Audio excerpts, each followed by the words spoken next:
Live mula sa GMA Network Center, ito ang Mabigat ang trapiko sa ilang kalsada sa Metro Manila. Live nakuha ito sa EDSA Nia Road, southbound yung nasa kaliwa, northbound yung nasa kanan. Mabigat din ang trapiko sa EDSA Orense, southbound ang nasa kaliwa, northbound yung nasa kanan. Dumako naman tayo sa C5 Kalayaan, mabigat ang trapiko sa parehong lane. Northbound ang nasa kaliwa at southbound ang nasa kanan. Magandang gabi po, Luzon, Visayas at Mindanao. Kritikal ang isang lalaki sa Taguig matapos siyang buhusan ng gasolina at silaban ng buhay. Ang ugat? Selos. May isa pang nadamay sa krimen at ang suspect patuloy na tinutugis. Pasintabi po dahil sensitibo ang video. Nakatutok si Bea Pinlac. Ang tila normal na gabing ito sa bahagi ng Barangay Pitugo, Taguig nitong Biyernes, nabulabog nang dumating ang lalaking ito. Lumapit siya sa isa pang lalaking nakatambay roon habang nagsiselfone. Maya-maya, bigla niya itong sinabuyan ng gasolina sa sinilaban. Sumiklab ang apoy kaya nagpulasa ng mga tao.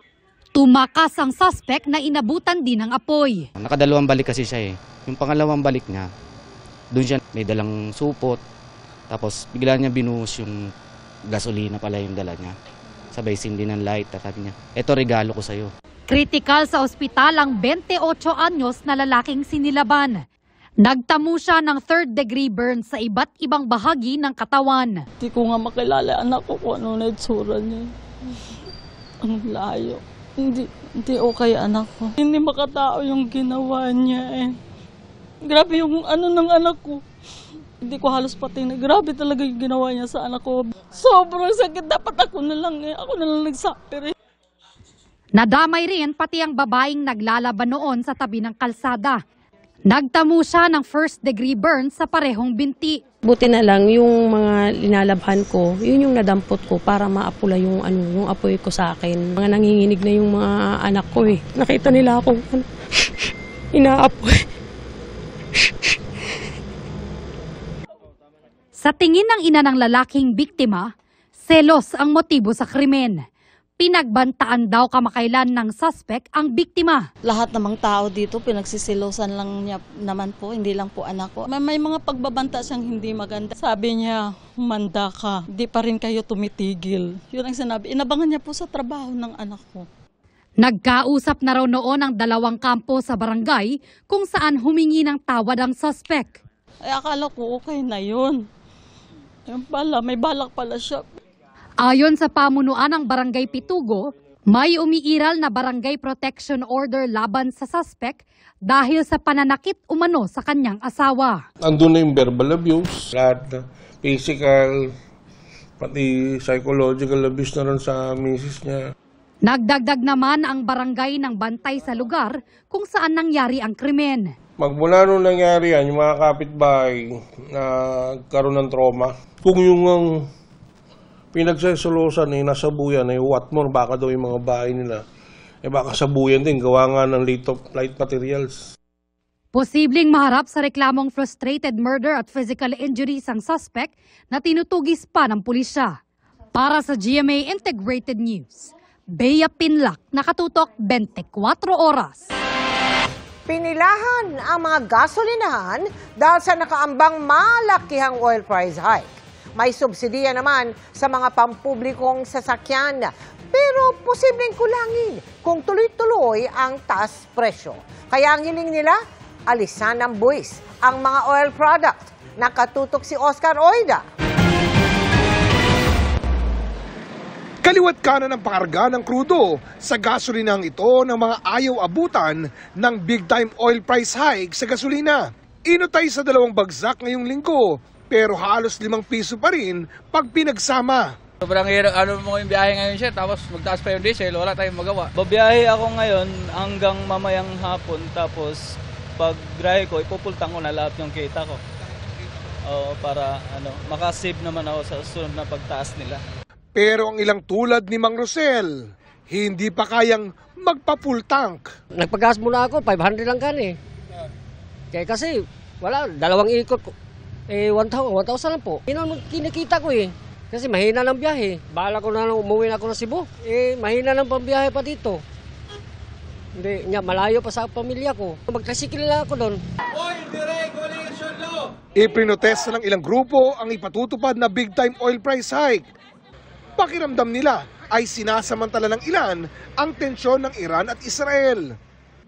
Panawagan nila sa pamahalaan, isuspende ang VAT at tanggalin ang excise ng mga produktong petrolyo. Sa mahal ng langis, kulang nila ang subsidy ng gobyerno sa mga jeepney driver. Wala tong saysay, lalo na kung tuloy-tuloy na tumataas ang presyo ng petrolyo. Tumaabot ng 550 per day yung mawawalang kita ng ating mga driver. Kapag tingnan po natin sa loob ng 25 days, halos hindi bababa sa 7,000 to 8,000 yung direktang mawawalan. Dagdag pa niya, marami ang hindi nakakatanggap sa subsidy noon at hanggang sa kasalukuyan. Sir, pag hindi ka consolidated naman ngayon, technically, hindi ka na rin kasi mapaparehistory. So, technically, colorum ka. So, you will not be a beneficiary po ng ibibigay ng pamahalaan. But we're only talking of public utility jeeps. Hindi pa rin matiyak ng gobyerno kung magkano ang subsidiya na matatanggap ng bawat operator o driver sa ilalabas na subsidy. Kasi ho, yung 2.5 billion ay pagkakasyahin ho natin yan sa mga jeeps, sa mga UV, sa mga taxi. So, we cannot yet say as of now kung magkano po ang matatanggap.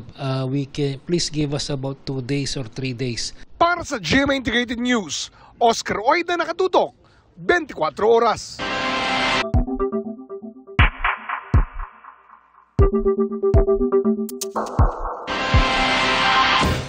Budol ang mga pangako noong kampanya? Tinawag ng may katangian ng isang scammer si Pangulong Bongbong Marcos nang katikit niya noong mga kampanya na si Vice President Sara Duterte. Dumipensa naman ang palasyo at tinanong ang bise kung sino ba ang tunay na nambubudol. Nakatutok si Ivan Mayrina. He has the hallmark of a scammer. Ganyan isinalarawan ni Vice President Sara Duterte si Pangulong Bongbong Marcos sa panayam sa kanya sa Melbourne, Australia. In fact, he has not followed through with any of his campaign promises. And that is an example of the conflict with regard to our president. And, budol in English is scam, no? Yeah. We are not. We're not surprised. Nasa Australian bise kung saan dumalo siya sa rally para sa panawagang pagpapalaya kay dating Pangulong Rodrigo Duterte. Dito rin niya binatikos si Pangulong Marcos. I have problems with his performance as president. And I have problems with the violations of our fundamental law, our constitution, particularly with the rendition of former President Duterte. That was really an affront to Philippine sovereignty. Ang palasyo may pabalik na tanong sa pahayag na ito ng bise. Budol? Talaga? Hindi ko alam kung sino ba ang nambudol. Hindi natin alam kung sino ba ang nambubudol. Sa panahon, sa nakikita po natin na pagtatrabaho ng Pangulo, sa pag-uutos sa amin na focus sa trabaho at hindi pamumulitika, sino ba talaga ang nambubudol? Ang biyaheng ito ng bise sa Australia ay ika-4 niyang biyahe abroad sa loob ng 1 buwan, bagay na pinatutsadahan ng Malacanang. Sagot dyan ni Duterte. I am not on holiday for this trip. I am here to discuss with the Filipino community on ways forward for our country. And of course, how we can push the administration to do more for our country.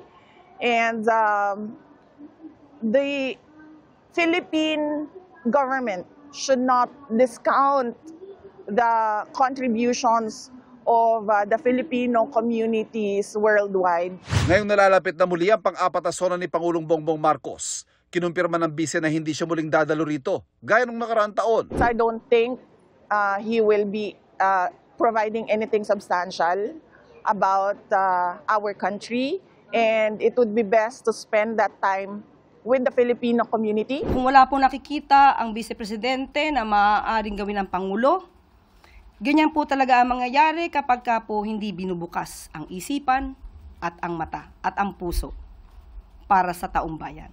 So, kung hindi po talaga siya makikinig at hindi niya po titignan ang mga records na nangyayari sa gobyerno, wala po talaga siyang malalaman. Kinumpirma naman ng bise na natanggap na ng kanyang kampong order na inisyu ng ombudsman para sagutin ang reklamong isinampa ng Kamara kaugnay ng kanyang confidential funds. Inihahanda na raw ng kanyang mga abogado ang kanyang tugon. Para sa GMA Integrated News, Ivan Mayrina, nakatutok, 24 oras. 8 taon na ang nakalipas pero hindi pa rin tuluyang nakakabangon ang mga taga-Marawi. Matapos ang madugong gera roon noong 2017, pinamamadali na ng Pangulo ang mga hindi pa nagagamit na infrastruktura nang bumisita siya roon. Nakatutok si Ian Cruz.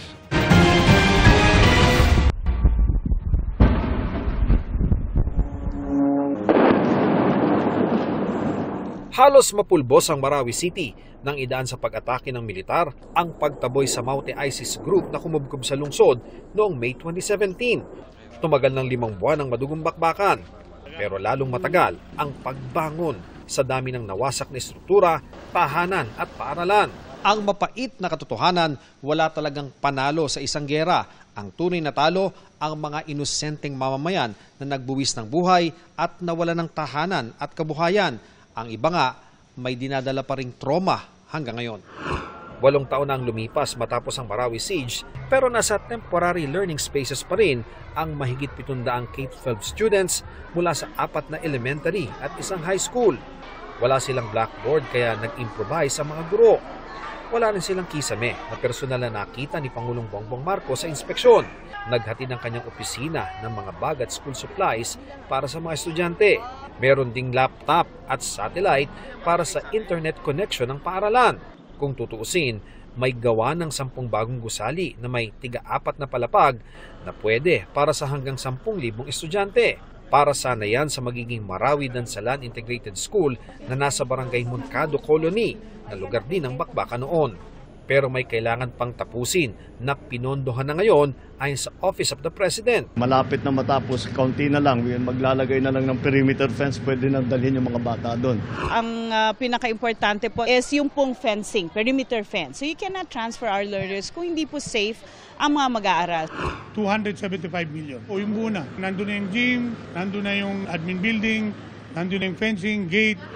Binigyan na rin ng Pangulo ng deadline ang pagkumpleto sa Marawi City General Hospital na may 100-bed capacity. Dagdag tulong ito sa laging punuang Amay Pakpak Medical Center ng DOH. Deadline of August na mabuksan na yung ospital para makapag-serbisyo na sa taong bayan. Tapos na rin ang Marawi City Port na nasa gilid ng Lake Lanao. Pero sabi ng Pangulo, kailangan magkaroon din ng pantalan sa iba pang bahagi ng lalawigang nakapalibot sa lawa. We have 18 municipalities surrounding Lake Lanao. Pagka ito lang, walang connectivity, hindi magagamit dahil walang pupuntahan yung barko. So we will put others around the lake.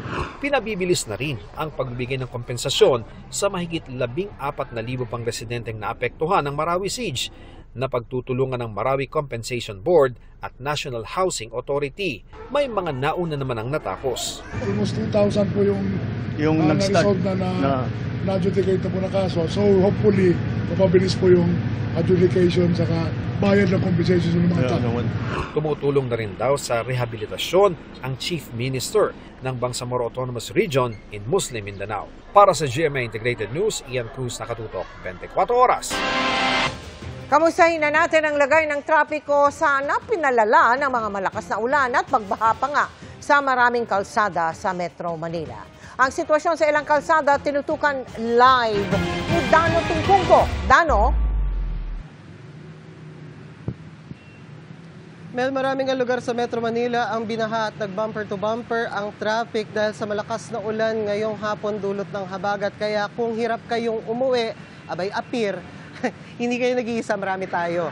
At yung baha na yan ay kasunod ng ulang nagsimulang bumuhos kaninang hapon.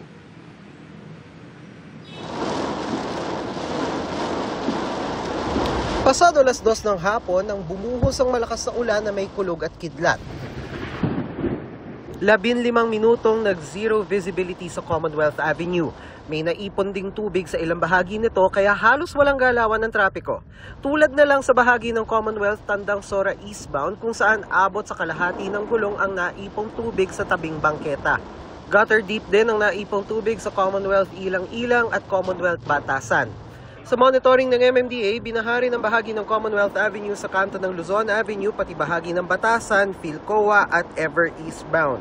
Inabot din ang baha sa C5 Katipunan kanina, lalo sa bahagi ng Miriam College, New Service Road dahil sa lakas ng ulan. Gutter deep din ang taas ng tubig sa tunnel ng EDSA Shaw Boulevard, ganun din sa Andrews Avenue sa Pasay.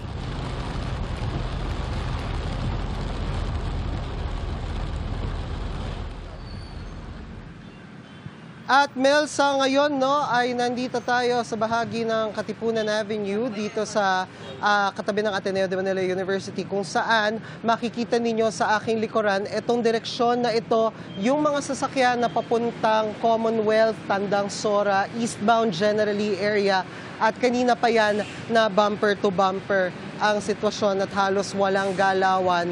Mula yan sa actually Aurora Boulevard. At doon naman sa Xavierville na isang tributary kanina na binaha din kanina at mabigat ang daloy ng trapiko, may traffic pa rin doon hanggang ngayon bagamat medyo lumuwag-luwag na sa mga oras na ito. Sa monitoring naman ng MMDA ay moderate to slow moving ang mga sasakyan sa northbound at southbound lanes ng EDSA sa Pasay.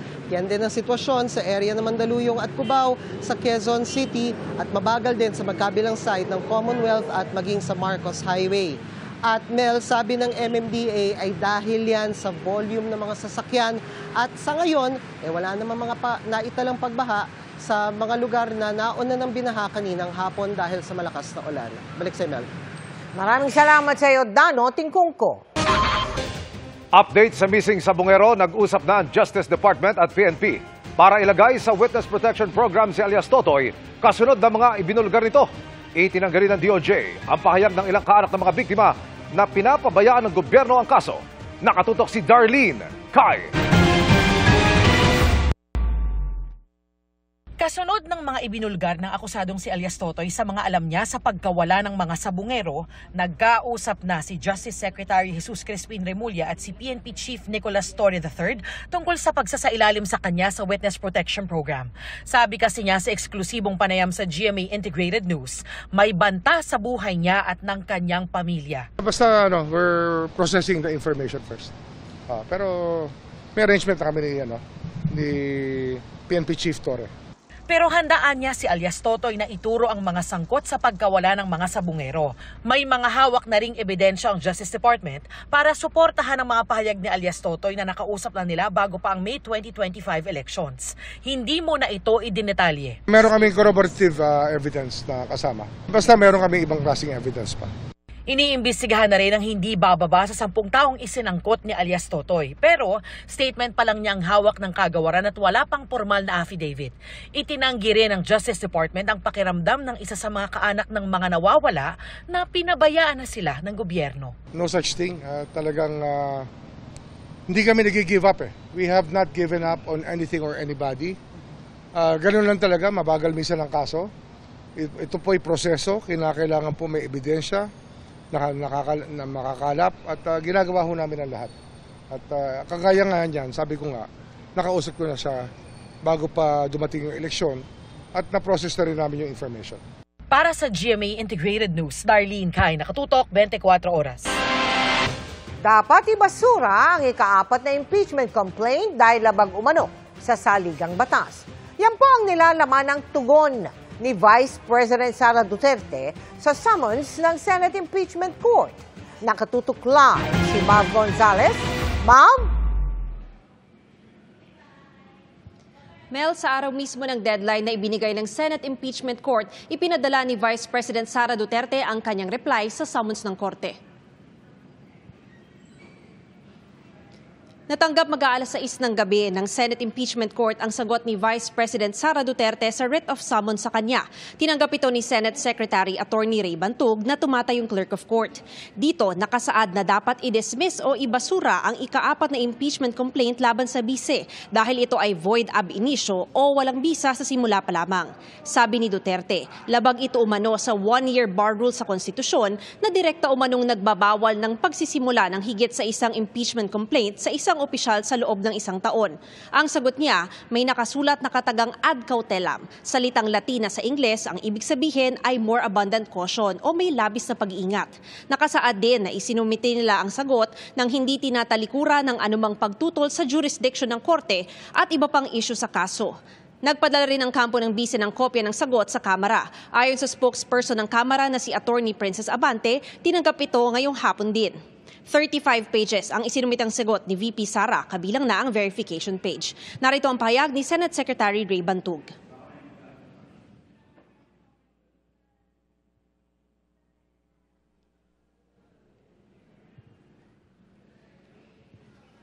Answer, but they're expressing that they're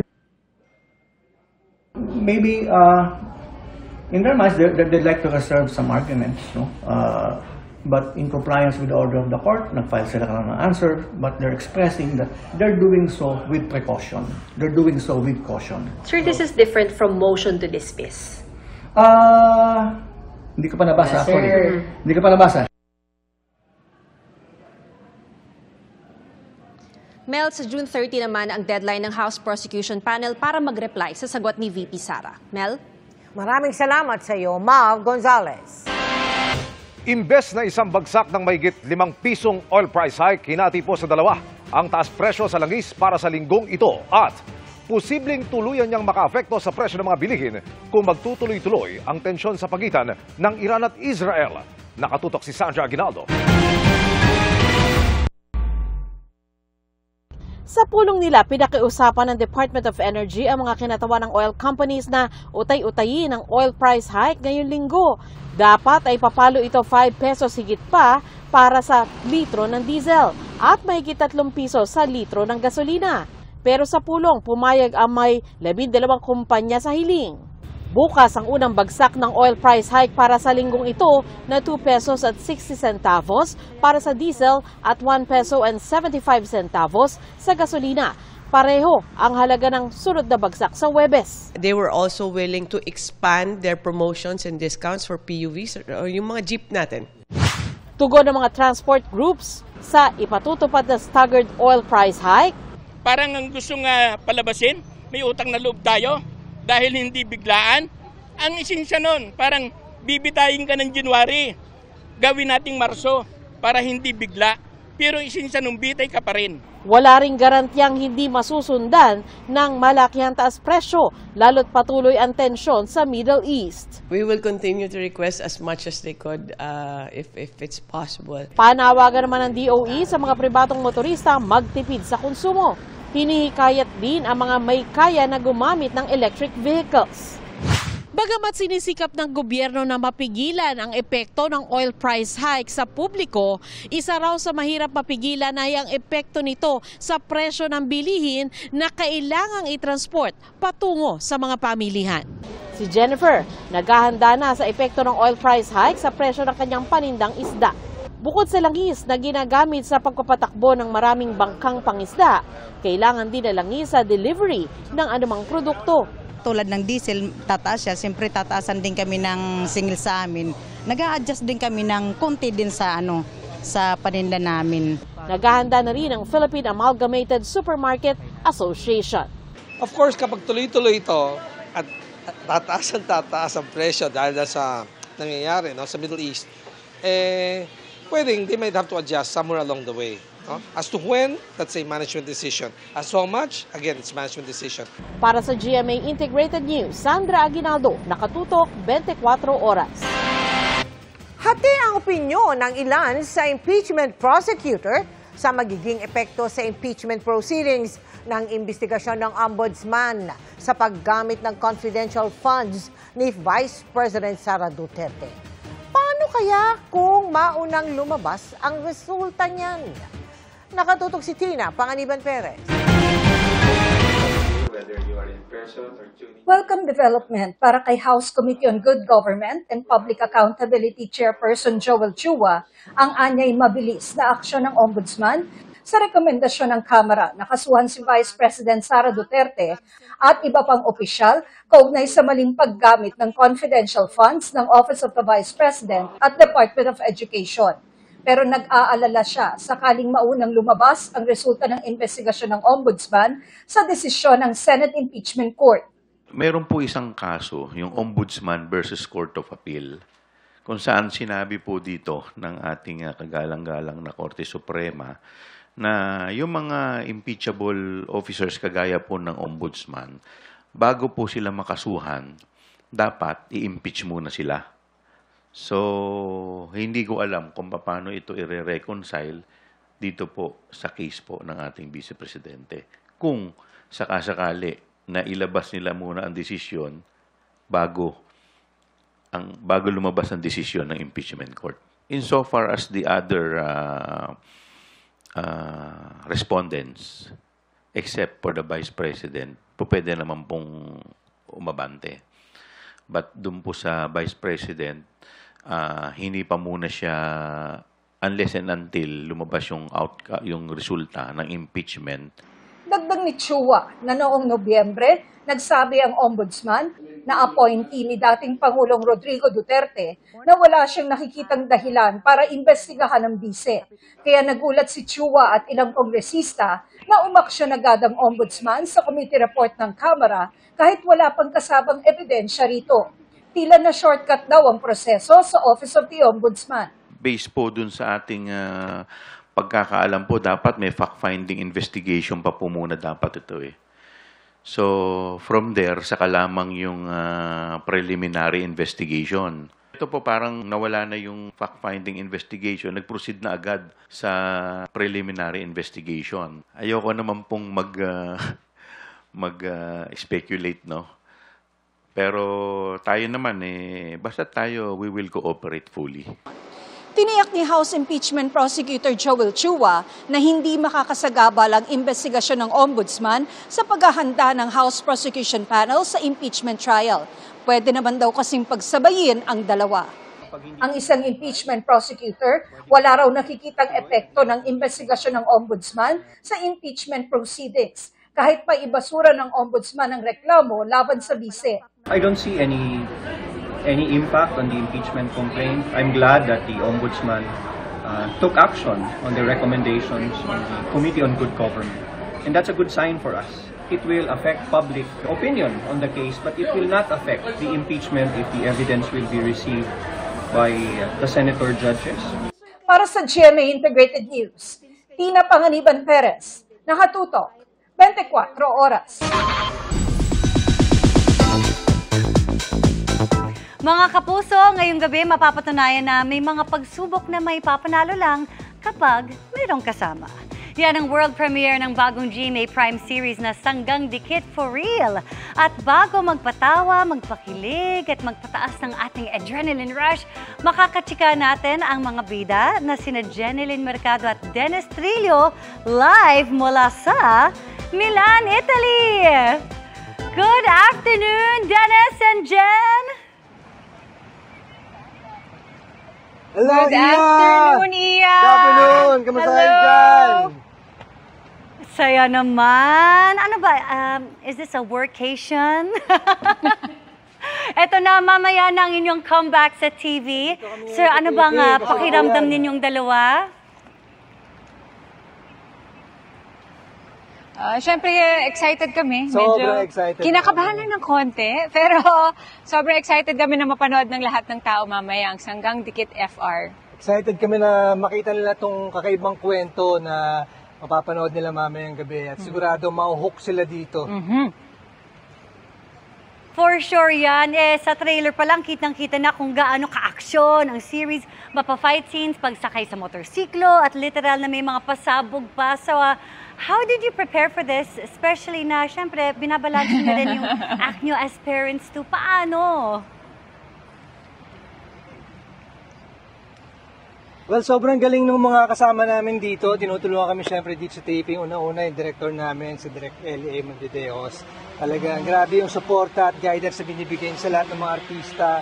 And of course, yung aming fight director, si Michael Roy Hornales, at yung buong fight, yung stunt team, talagang inaalalayan kami para maging safe lahat ng mga stunts na ginagawa namin. At syempre, bago kami nagsimula, dumaan kami sa training, sa handling ng firearms, sa paano bang sumipa ng tama, paano ba suntok ng tama, gano'n. Paano ba? So, importante yon para syempre pagka nasa set na kami, di ba? Tama, mukhang Kapanipaniwala totoo. talaga at convincing lahat ng mga mapapanood nyo dito. Ang cute niyo, guys, ha? Jen, yung character mo bilang si Roberto or Bobby Enriquez is described as a bubbly yet highly competitive police woman. At ang kilala kong Jenilyn, alam ko sobrang competitive ka in real life. Kailan mo ba huling naipakita ang pagiging competitive mo? Ay!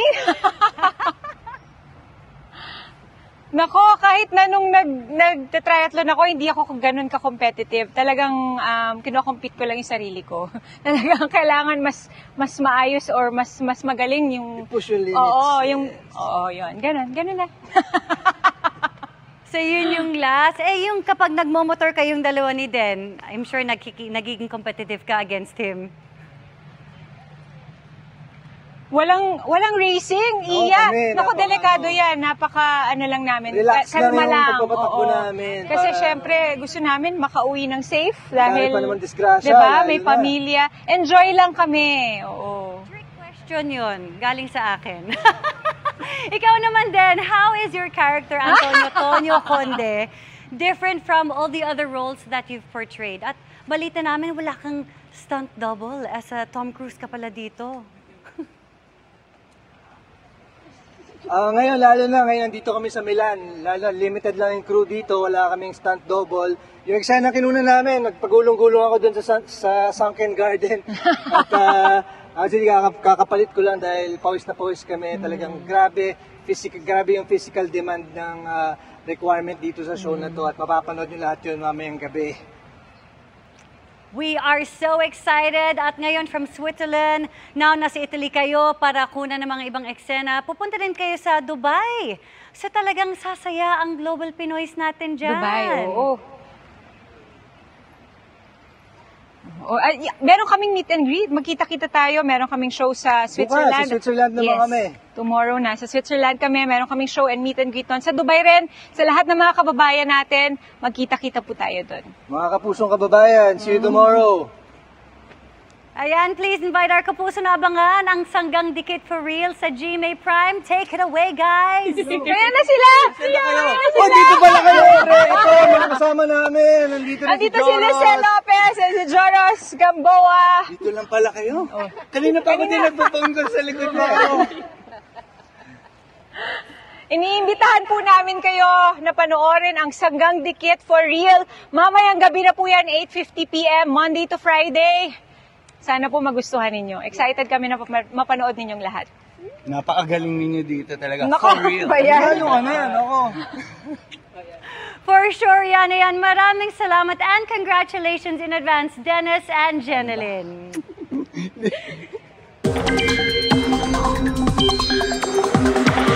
Mga kapuso, may bagong nabuong low-pressure area sa loob ng Philippine Area of Responsibility. Huling namataan ng LPA 185 kilometers kanluran ng QB point sa SBMA. Ayon sa Pag-asa, sa ngayon ay mababa ang tsansa nitong maging bagyo pero magpapaulan sa kanlurang bahagi ng Luzon. Bukod sa LPA, patuloy ding magpapaulan sa malaking bahagi ng bansa ang Southwest Monsoon o Habagat. Hindi rin nila alis ang tsansa ng localized thunderstorms na magdadala ng malakas na bugos ng ulan. Base sa datos ng Metro Weather, mula umaga bukas ay uulanin na ang Zambales at Bataan. Pagsapit ng tanghali, halos buong Luzon na ang uulanin. Asahan din ang matitinding pag-ulan sa Western Visayas. Mataas din ang tsansa ng ulan sa halos buong Mindanao sa hapon. Sa Metro Manila, posibleng makaranas ulit ng ulan na katamtaman hanggang malakas na ulan, lalo sa bandang tanghali at sa mga susunod na oras, kaya ugaliin ang pagdadala ng payong.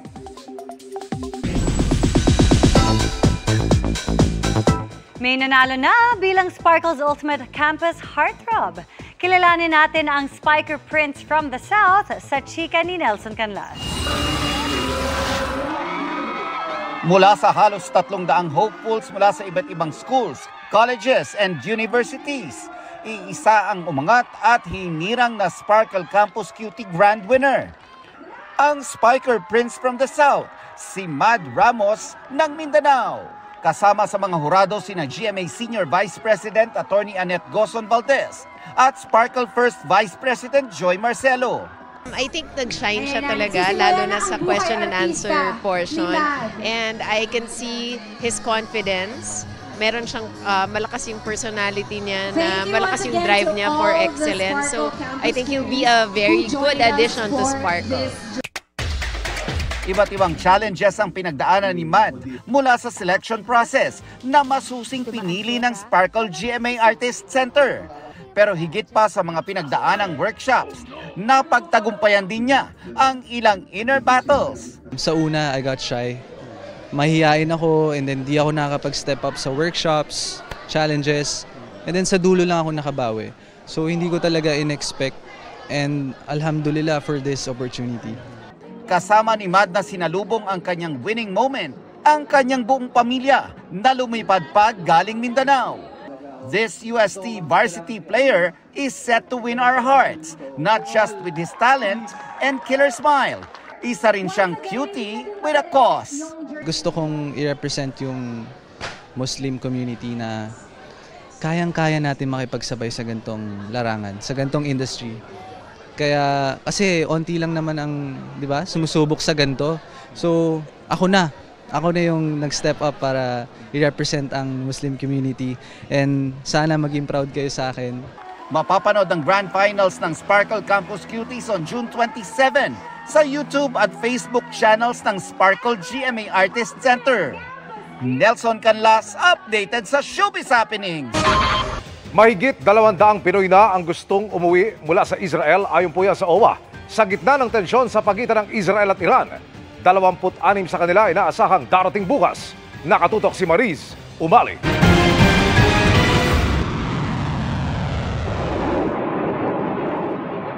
Sa gitna ng tumitinding tensyon sa pagitan ng Israel at Iran na sinalihan pa ng pambobomba ng Amerika sa mga nuclear facility ng Iran, minabuti na raw ng ilang mga overseas Filipino workers na magpa-repatriate na sa Pilipinas. Pero 253 pa lang daw sa kabuuang mahigit 30,000 na mga Pinoy sa Israel ang nagpahayag na gustong makauwi na sa bansa. At sa bilang na ito, 76 pa lang ang nagkumpirma at talagang desidido ng umuwi ayon sa OWA. Meron silang hesitation for land travel and wait and see muna sila doon sa Israel. May paniwala yung iba na patapos na yung nangyayaring conflict. May iba naman ayaw umalis dahil natatakot na wala nang babalik ang trabaho.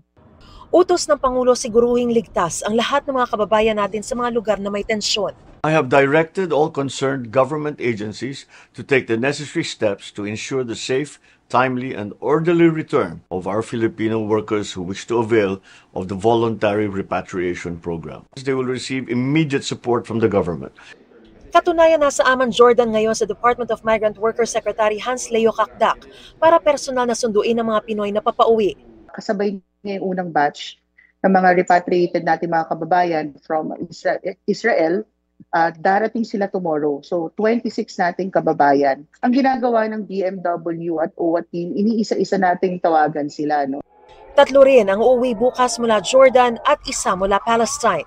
Sa Iran, kung saan may mahigit 1,000 Pilipino, may 8 na raw na magpapa-repatriate.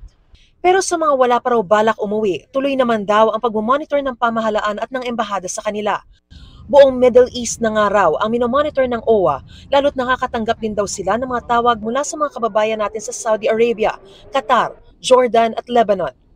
Kung isasama ang bilang ng mga Pinoy sa mga bansang yan, sa mga direktang apektado ngayon sa kaguluhan sa Israel at Iran, aabot yan sa mahigit 1 milyong Pilipino. Kaya malaking problema kung kumalat ang kaguluhan sa ibang bansa sa gitnang silangan. So makikita mo talaga, like what you said, yung pag-worry ng ating mga kababayan, more so dun sa Israel. Kaya nga sabi ko doon sa ating mga OWA personnel on the ground, kahit makulitan, Maris, tuloy-tuloy lang tawagan araw-araw at tingnan kung okay sila. Bagamat pinanghihinayangan daw marahil ng ilang mga OFW ang mawawalang sweldo sa Israel o Iran, hindi naman daw sila mapapabayaan pagbalik dito. May reintegration at cash assistance na nagkakahalaga ng 150,000 pesos ang ibibigay sa bawat OFW yung uuwi. Bukod sa repatriation ticket, hotel accommodation at may training voucher para mula TESDA at tulong din mula DSWD. Sa isang pahayag ng Department of Foreign Affairs, sinabi nitong lubos na nababahala ang Pilipinas sa mga tumitinding tensyon sa gitnang silangan sa mga nakalipas na oras. Mariin silang nananawagan sa magkabilang panig na piliin ang landas ng diplomasya at iwasan ang lalo pang paglala ng sigalot na maaaring maging panta sa kapayapaan at seguridad sa rehiyon at sa buong mundo. Siniguro nga ni Philippine Ambassador to Israel Eileen Mendiola na tutulungan nila ang mga OFW na pasuna ang mga passport o travel document. Yung mga expired po na passport, either travel document po ang i-issue namin o kaya kung pwede, kung papayagan ng DFA po, i-extend po namin for a limited period of time lang para lang makakross ng border. Para sa GMA Integrated News, Mariz Umali, nakatutok, 24 oras. Sa mga on the go, pwede na mapakinggan ang 24 oras at 24 oras weekend bilang podcast. Simula ngayong araw, June 23. Nakatutok si Rafi Tima. Magandang gabi po, Luzon, Visayas at Mindanao. Mula sa telebisyon hanggang sa social media.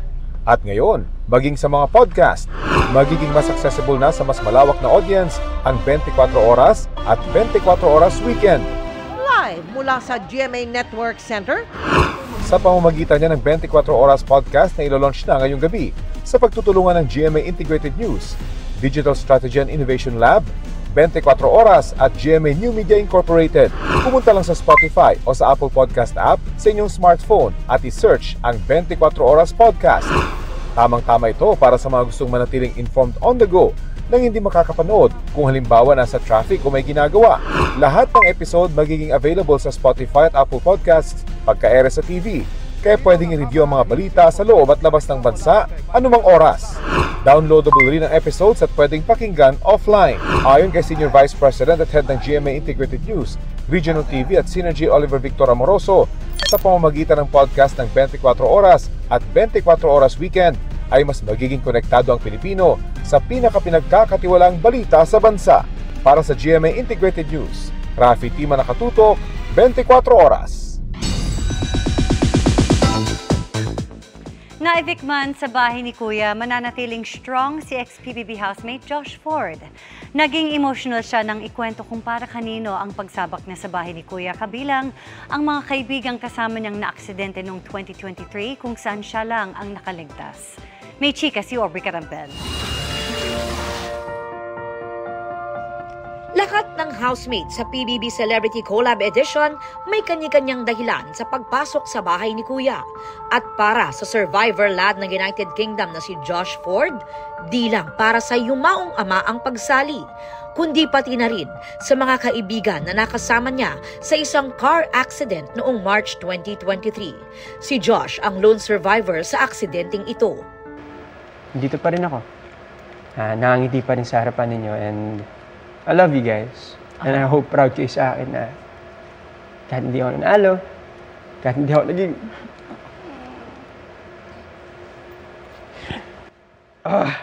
kahit hindi ako naging big winner, gagaling ako pa rin. Smile lang. Kasi hindi mo alam kung ano mangyayari bukas. So be thankful. Be thankful every day. I love you guys. Thank you for making me the person I am now. Kinumusta rin namin sila ng kapwa Sparkle housemate na si Vince Maristella na nagkaroon ng di pagkakaunawaan sa loob ng PBB house. Sa loob po ng bahay ni Kuya, nagkaayos naman kami nun. At siguro naniniwala din ako na mas lumalalim ang totoong pagkakaibigan. Hindi lang sa ups, pero pati din sa down moments. Past is past. Past is past, binabalik pa natin. At kung may natutunan daw ang ex-Kapuso housemate sa pagpasok sa bahay ni Kuya, is to stay true to myself. My journey in PBB po talaga was so memorable because of the people inside. And yung pagiging genuine ko po sa lahat-lahat ng tao nandun made me a better person. Ikaw yung pinakamalapit sa big night. Sobra po kasi I was really there to win. It was set in my mind talaga the moment I came I was there to win. And then, na bago lang po lahat yun nung nandun na, and minahal ko na lahat ng tao doon. At kung bibigyan man ng pagkakataon na baguhin ang isang bagay sa kanilang naging journey. No regrets. Kaya pumasok ako sa bahay ni Kuya is makilala nila ako and ma-inspire sila sa story ng buhay ko. So even though short yung stay ko sa PBB, I feel like nagawa ko na rin yung part ko. Maybe sabi ni Lord, hanggang doon na lang talaga ako. But in the outside world, sobrang daming blessings talaga dumating sa buhay ko. I stepped in there na minsan super hyper, super ingay, super excited, super kulit. Ganun talaga ako. I wanted just to be myself. I wanted the world to know who Michael Sager is, his worst and his best. Pero na-evict man sa PBB house, big winner na rin daw si Michael dahil sa kanyang big achievement, ang pagkakaroon ng kanyang sariling bahay. So makakapag-overnight ba yung mga housemates sa bahay mo? Actually, nahanda ko na po yung mga camera eh. Para iniintay ko talaga yung house blessing ko pag kompleto na kami. Pero, winner kaya sila pagdating sa pag-ibig? Are you in a relationship? So meron? Meron naman po nagpapasaya sa akin, Miss Audrey. Doon na lang tayo.